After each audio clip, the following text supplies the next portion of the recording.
18वीं सदी में ग्रीनलैंड की इस बर्फ से ढकी दुनिया में यूरोपीय खोजकर्ताओं ने कुछ ऐसे अलौकिक जैसे लोगों को देखा जो यहां के खतरनाक ठंडे वातावरण में भी आसानी से रह रहे थे।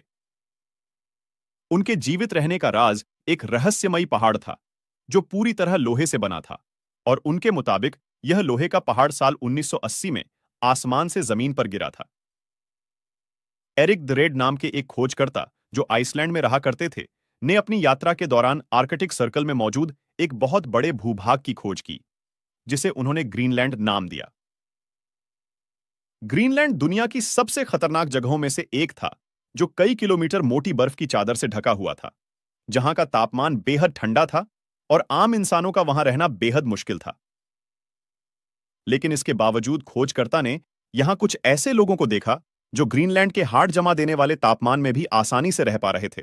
ग्रीनलैंड के निवासी, जिन्हें यूरोपीय लोगों ने इनुइट नाम दिया, सबसे पहले वर्ष 1888 में ब्रिटिश खोजकर्ता कैप्टन रॉस ने संपर्क किया था।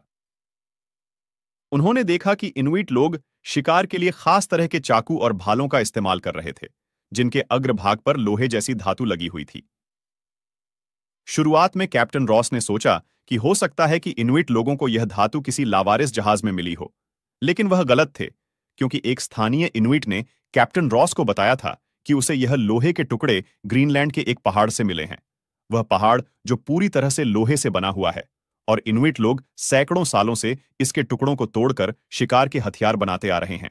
कैप्टन रॉस को पता था कि अगर ऐसा कोई पर्वत सच में मौजूद होगा तो वह बेहद दुर्लभ होगा और इसकी कीमत भी बहुत ज्यादा होगी। जिसके बाद कैप्टन रॉस ने खुद इस लोहे के पर्वत को खोजने की ठानी, और ग्रीनलैंड की ठंड में काफी देर तक खोजने के बावजूद भी उन्हें कुछ नहीं मिला। लेकिन एक अमेरिकी नेवी ऑफिसर रॉबर्ट, जो अपने नॉर्थ पोल मिशन के लिए काफी मशहूर थे, उनका सपना नॉर्थ पोल पर पहुंचने वाले पहले व्यक्ति बनने का था, जिसके लिए उन्होंने अपने जीवन का काफी समय आर्कटिक सर्कल में ग्रीनलैंड पर इनुइट लोगों के बीच बिताया। इस खतरनाक वातावरण में उनके रहने के तौर तरीके और उनकी भाषा सीखी। इनुइट लोगों के साथ रहते हुए पीरी उनके लिए यूरोप से बंदूकें लाकर देते थे और उनसे ध्रुवीय भालू और हाथी के दांत लेकर अमेरिका में ऊंचे दामों पर बेचते थे। कुछ समय बाद उन्होंने कहानियों के लोहे के पहाड़ को खोजने का फैसला किया। इसमें खुद इनुइट लोगों ने उनकी मदद की। वे लोहे के पहाड़ का स्थान जानते थे और रॉबर्ट का मार्गदर्शन करते थे। 1894 में एक 30,000 किलो भारी चट्टान मिली जो पूरी तरह से धातु से बनी थी। यह पहाड़ धरती से नहीं है, बल्कि यह अंतरिक्ष से गिरा है। यह एक उल्कापिंड था। रॉबर्ट इस लोहे के उल्कापिंड को देखते ही समझ गए थे कि अमेरिका में इसकी कीमत बहुत ज्यादा होगी। इसीलिए उन्होंने फैसला किया कि वे इस पूरे 30,000 किलो के उल्कापिंड को अमेरिका ले जाएंगे। इस उल्कापिंड को यहां से निकालकर ग्रीनलैंड के तट पर जहाज तक पहुंचाने में रॉबर्ट को करीब 3 साल लग गए। इसमें उनकी मदद यहां के इनुइट लोगों ने की थी, लेकिन रॉबर्ट की मदद करना उन्हें बहुत महंगा पड़ने वाला था, क्योंकि न्यूयॉर्क के American museum of natural history ने रॉबर्ट से एक डील की थी कि वे कुछ ग्रीनलैंड के लोगों को इस बड़े मेट्रॉइड के साथ अमेरिका लाएंगे, ताकि वे उनके शरीर का अध्ययन कर सकें और उनकी क्षमताओं का रहस्य जान सकें।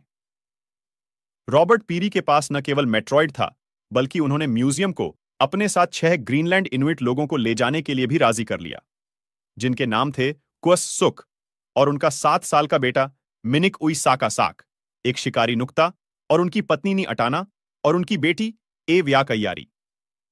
उन्होंने इन सभी लोगों से वादा किया था कि अगर वे अमेरिका जाकर खुद के अध्ययन में म्यूजियम की मदद करेंगे तो उन्हें और भी बेहतर हथियार और धातु के औजार दिए जाएंगे, और 1 साल बाद वे खुद उन्हें ग्रीनलैंड वापस ले आएंगे।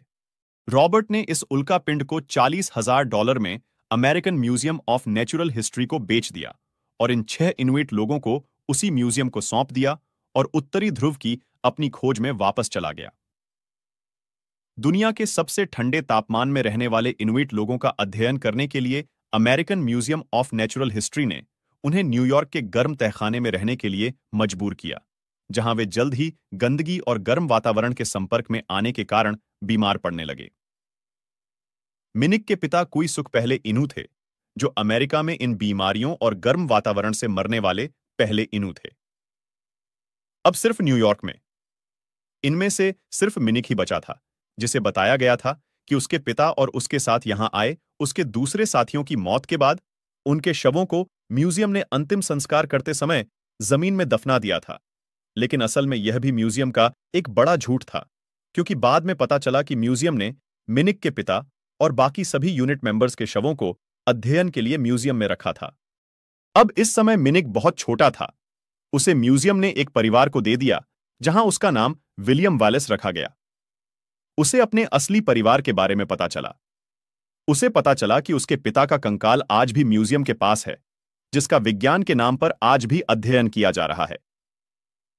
जब रॉबर्ट पीरी उत्तरी ध्रुव के अपने मिशन के बाद 1939 में अमेरिका लौटे, तो मिनिक और उनके परिवार के साथ जो कुछ हुआ था, उसके लिए कई लोगों ने उनकी आलोचना की। दबाव में आकर उन्होंने मिनिक को ग्रीनलैंड में ही छोड़ने का फैसला किया। जब वे ग्रीनलैंड लौटे, तब उनकी उम्र करीब 20 साल थी, और चूंकि रॉबर्ट ने मिनिक को ग्रीनलैंड से तब लिया था जब वह सिर्फ 7 साल के थे, इसलिए इतने सालों में मिनिक अपनी भाषा और इनुइट लोगों की सभी संस्कृतियों को भूल चुके थे।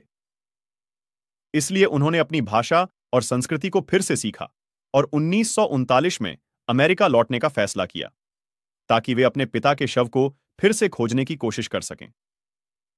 लेकिन इसी दौरान 1939 में एक बीमारी की वजह से उनकी मौत हो गई।